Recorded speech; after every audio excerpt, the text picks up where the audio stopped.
So, you know what sucks? Movies based on video games. And I don't think I'm really saying anything controversial when I state that. But you know what has the potential not to suck? A movie based on the Castlevania video games. That being said, there are a lot of games in the Castlevania series. So, how do we go about narrowing down which one to make a movie on? Well, I think I have an idea. Now, a lot of people might be tempted to say Castlevania 1. After all, it was the first in the series, and Simon Belmont is the name most people think of when they think of Castlevania. Well, okay, the first name people think of is Dracula, but the first good guy people think of is Simon Belmont. That being said, the first Castlevania game isn't exactly heavy on story. You are good dude, you raid evil castle and kill Dracula, is basically all it has going story-wise, and as fun as it is, eventually just seeing a dude wail on monsters would get kinda boring. Now, some people may point to later entries in the Castlevania series, like Symphony of the Night, Aria and Dawn of Sorrow, and Order of Ecclesia, to name a few, as being more story-driven Castlevania games. The problem with these is that they have a bit too much story. Well, at least they would for a feature film.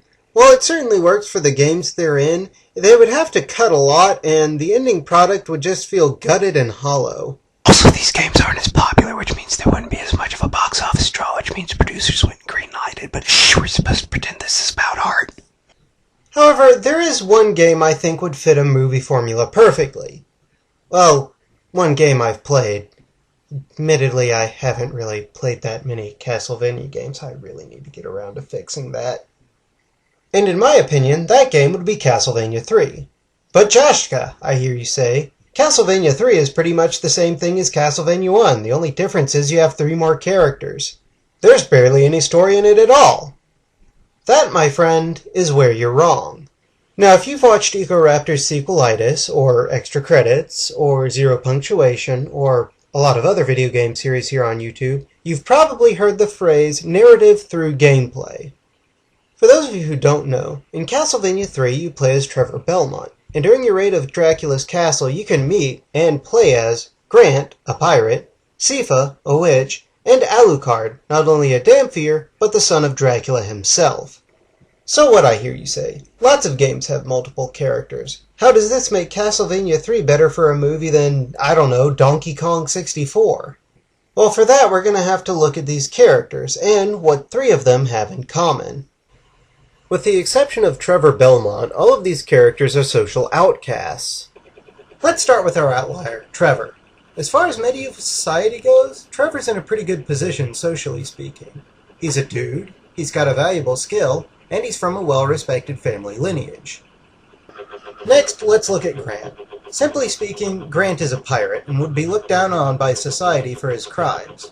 While this reputation would certainly be earned, we can also guess by the ratty way he dresses that he might be poor and of low birth, but admittedly that's speculation on my part.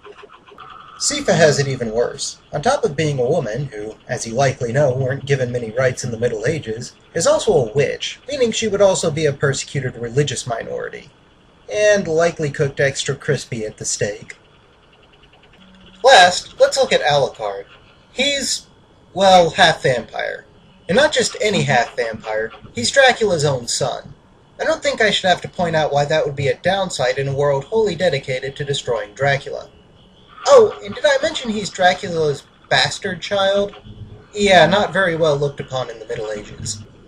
However, all of these are useful to Trevor in some way or another. Grant's pirate experience makes him nimble, Sifa's spells come in handy during boss battles, and Alucard's vampire powers, well, there's a reason he's everyone's favorite character in this game.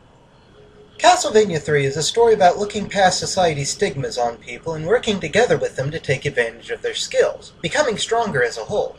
The brilliance of the game is that you discover all of this through pure gameplay, with little to no cutscenes or dialogue. However, they wouldn't be hard to translate to the big screen at all.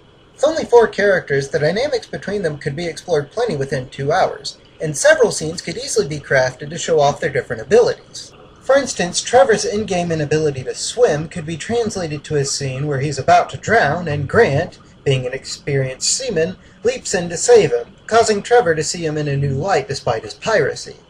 I could give a lot of other scenes like this, but Seeing as I'm not a screenwriter, I'll spare you guys from my headcanon fanfic. Well, as much as I'd love that, I doubt they'll ever... Wait, what? They're making a Castlevania series on Netflix? And there have been brief glimpses of Sifa and Alucard in the trailer? Yay!